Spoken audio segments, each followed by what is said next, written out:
उन्नति के लिए वोट किया है, अपने राज्य की बेहतरी के लिए, अपने विधानसभा की बेहतरी के लिए वोट। मैं खुद विस्थापित हूँ, विस्थापन बहुत बड़ा। डिग्री कॉलेज रहते हुए मान्यता नहीं मिली है कॉलेज को। बिहार की सियासत में वह नाम प्रशांत किशोर, जिसके आने के बाद बिहार की राजनीति में खलबली मच गई। अभी हम मौजूद हैं कटिहार के बराड़ी विधानसभा क्षेत्र में। हमारे साथ जनसुराज के उम्मीदवार प्रीतम प्रसून जी है, जो बराड़ी से अपना दावेदारी रख चुके हैं और लगातार जनसंपर्क भी कर रहे हैं लोगों से। क्या विजन लेकर जो है बराड़ी विधानसभा क्षेत्र में उतरे हैं? सबसे पहले तो आपके चैनल के सारे श्रोता और दर्शकगण का बहुत बहुत धन्यवाद और आभार कि उन्होंने मुझे अपना सेवा करने का मौका दिया है, और आपका भी बहुत बहुत धन्यवाद कि आप यहाँ आए।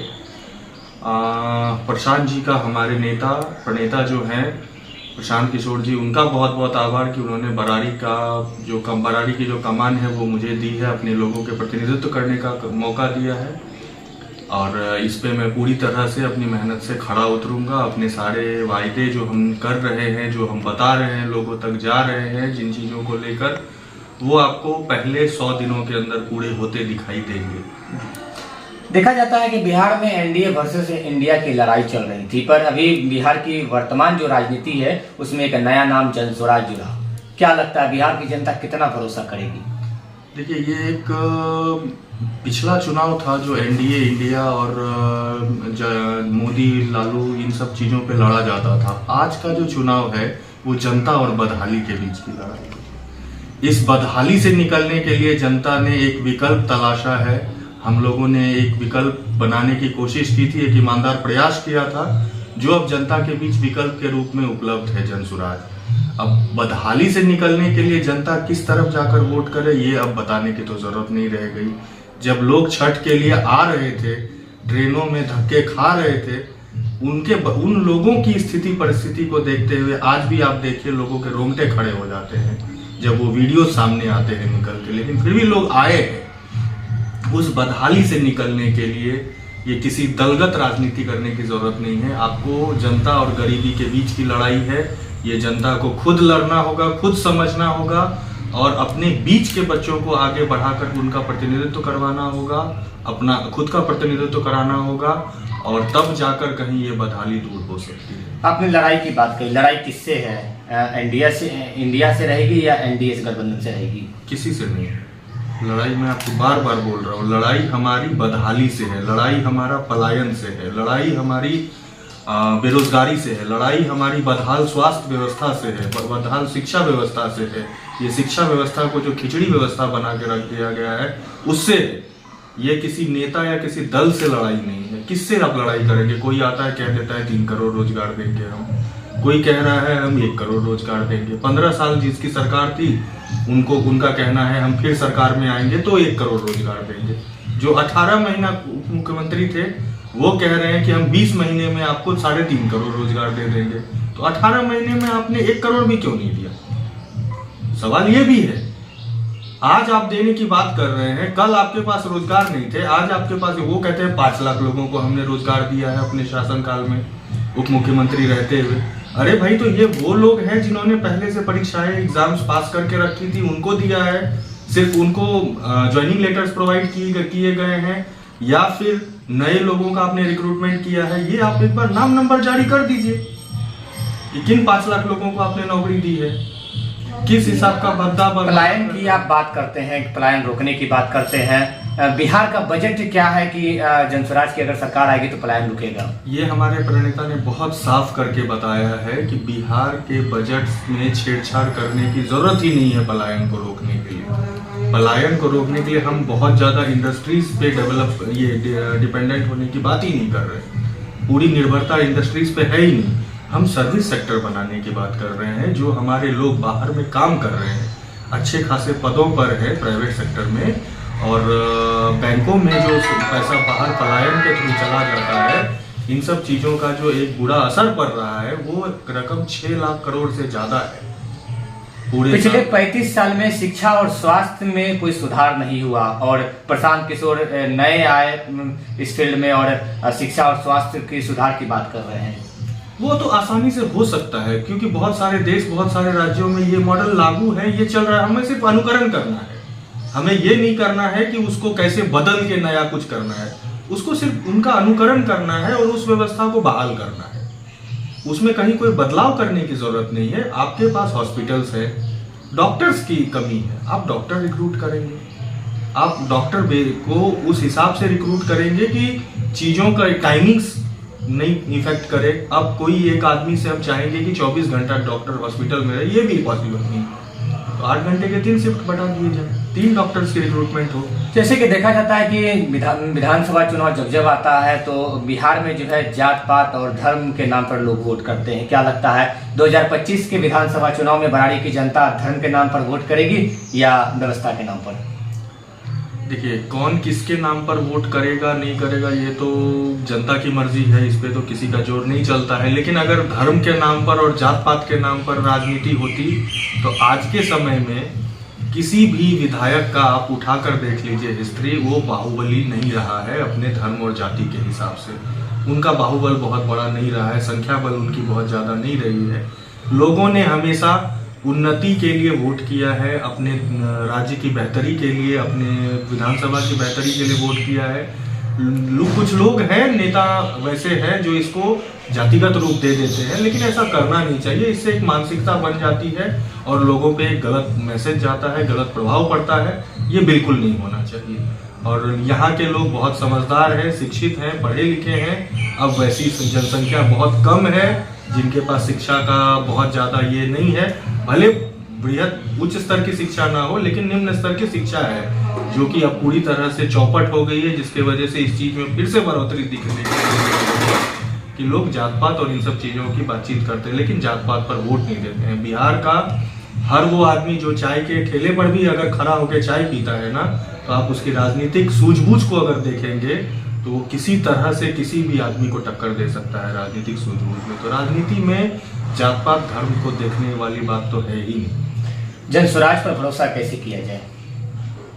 एक तो सबसे बड़ी बात है कि जनसुराज पे भरोसा इसलिए किया जाए क्योंकि जनसुराज पर के पास जितने भी लोग हैं, जनसुराज ने जितने भी लोगों को चुन कर दिए हैं, आप एक बार उनके लिस्ट का अनुकरण कर लें। उसको जब आप देखेंगे, कोई भी ऐसा आदमी आपको नहीं दिखाई देगा बहुत ज़्यादा जिसपे कि बहुत ज़्यादा केसेस हैं, या फिर वो पढ़ा लिखा कम है, या फिर उसके पास नॉलेज नहीं है, किसी चीज़ को सुधार करने का रोड मैप नहीं है। हम ये बात खुल के बता रहे हैं कि हम ये काम करेंगे और कैसे करेंगे, रास्ता क्या है ये भी बता रहे हैं। हम ये नहीं बोल रहे हैं कि सिर्फ हम ही कर सकते हैं, कोई भी कर सकता है, लेकिन कर नहीं रहा है, इसीलिए जनसुराज की जरूरत है।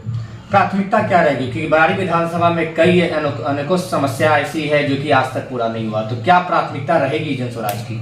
सबसे पहले बराड़ी विधानसभा में प्राथमिकता रहेगी विस्थापन। विस्थापन को दूर करना हमारा सबसे बड़ा लक्ष्य है, क्योंकि मैं खुद एक विस्थापित इंसान हूँ। मैं खुद गांव के कटाव से उतना बड़ा घर छोड़कर, उतनी सारी संपत्ति छोड़कर यहाँ आके छोटे से जगह पे रह रहा हूँ। मैं खुद विस्थापित हूँ। विस्थापन बहुत बड़ा मुद्दा है। डिग्री कॉलेज रहते हुए मान्यता नहीं मिली है कॉलेज को, जिसकी वजह से बच्चों को पढ़ने के लिए बाहर जाना पड़ता है। और टेक्निकल एजुकेशन की बहुत कमी है बराड़ी विधानसभा क्षेत्र के अंदर में, उसको ये करना है। प्रखंड स्तर के कार्यालय जितने वो जर्जर हो चुके हैं, उसका रिनोवेशन होना चाहिए, उसका अच्छे से रखरखाव का व्यवस्था होना चाहिए, और बराड़ी को अनुमंडल बनना चाहिए। सबसे बड़ा जो चीज़ है और सबसे ज्वलंत मुद्दा जो काफ़ी समय से उठ रहा है, काम उस पर कुछ नहीं हो रहा है, गंगा पुल। ये बनने से रोजगार में बहुत फायदा मिलेगा। अभी समझ में शायद किसी को आ रहा हो या ना आ रहा हो, लेकिन गंगा पुल बनने से बराड़ी का जो विकास हो सकता है वो सोच के परे।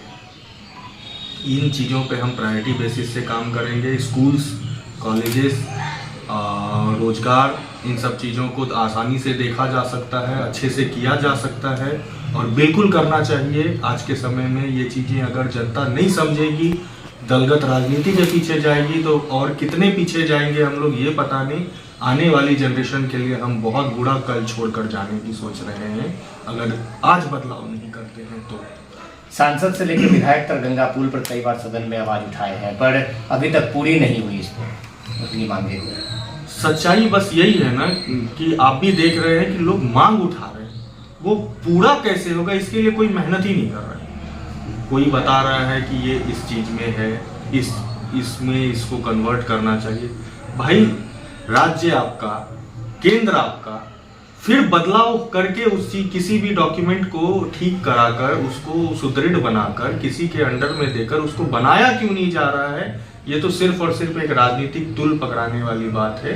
इसको सिर्फ मुद्दा बना के रखना है, काम नहीं करना है। पब्लिक अगर जनसुराज को भी वोट करती है तो आप भी तो सदन पर आवाज उठा सकते हैं, क्या कर सकते हैं इसके अलावा?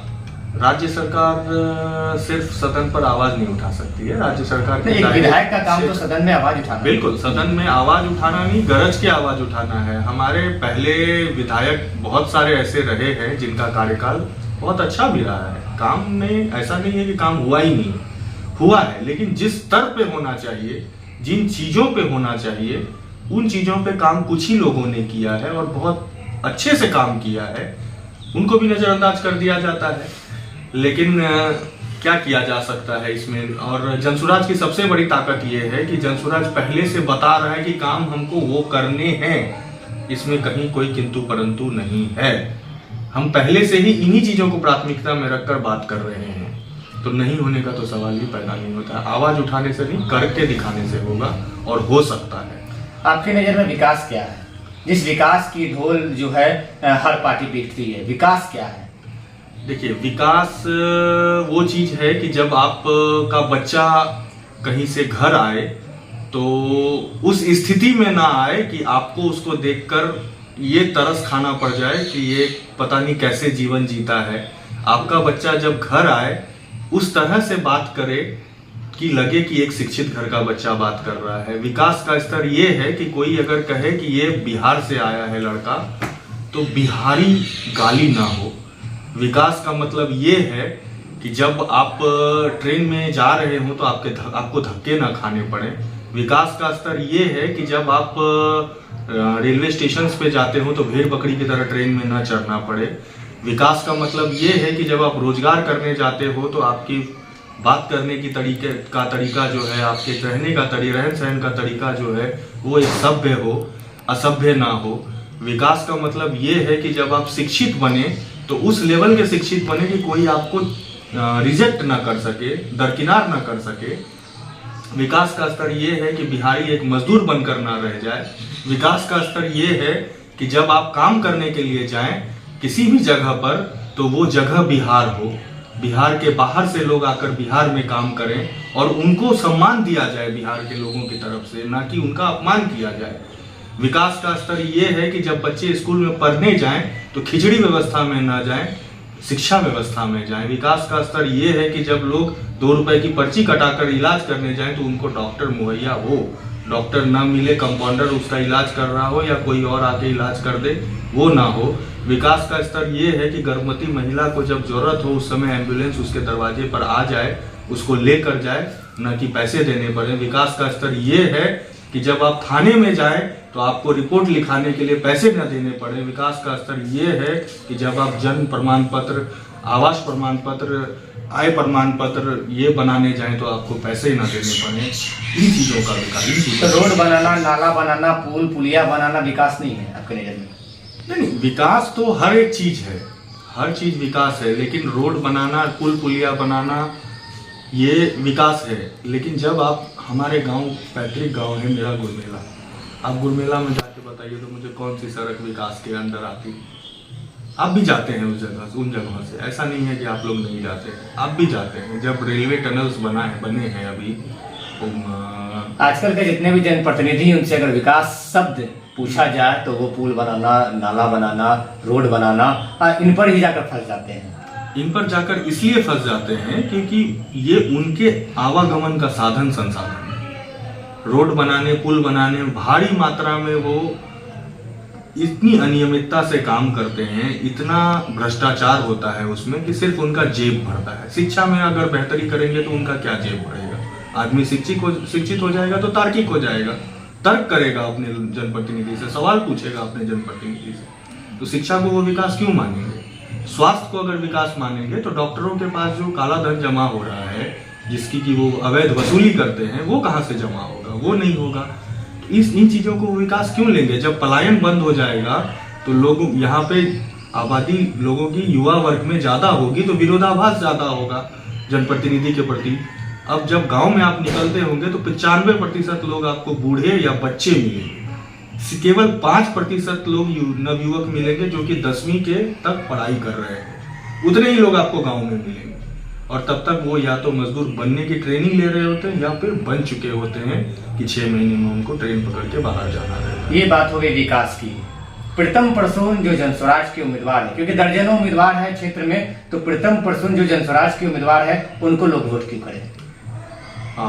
सबसे पहली बात तो मैं बड़ारी का बहुत समय के बाद किसी दल ने एक सूझबूझ दिखाते हुए बड़ारी के लोकल लोगों को मेहनत करके आगे बढ़ने का मौका दिया है कि आप पहले आके अपने क्षेत्र को मजबूत कीजिए, काम कीजिए, वहाँ के मुद्दों को समझिए, तब जाकर ये हवाई पैराशूट राजनीति हमारे पार्टी में नहीं है।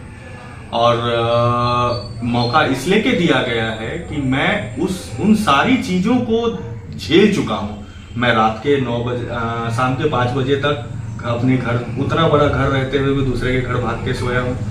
मैं चलने के लिए मैंने 3 बजे दोपहर के बाद चलना बंद रहता था, 4 बजे भी नहीं बजता था चलना बंद हो जाता था लोगों का रास्तों पर। हम लोगों ने रात को बिना बिजली के समय भी देखा है और अभी 125 यूनिट बिजली फ्री होने के बाद बिजली में जो बाधा आती है, बिजली कटती है, बाधित रहती है, उस व्यवस्था को भी देख रहा हूँ। मैं शिक्षित भी हूँ, हमारे माता पिता ने मुझे अच्छी शिक्षा दी है और इसके लिए तो बच्चा तो अपने माँ बाप का जीवन भर ऋणी रहता है, वो तो कभी उतर ही नहीं सकता है। और अच्छे संस्कार मिले हैं और गांव के लोगों के साथ जुड़ाव इतना अच्छा बन गया है अभी कि लोग ये समझ पाते हैं कि नहीं, ये हमारे घर का बच्चा है। बाहर से लोग आकर हमारी समस्या को क्या ही समझेंगे जब वो खुद की अपनी समस्या को सुलझा नहीं पा रहे हैं। अगर किसी नगर निगम क्षेत्र से लोग आकर गांव की समस्या को समझना चाहेंगे तो उनको लगेगा कि ये लोग बेकार की बातें कर रहे हैं, वो समझ ही नहीं पाएंगे।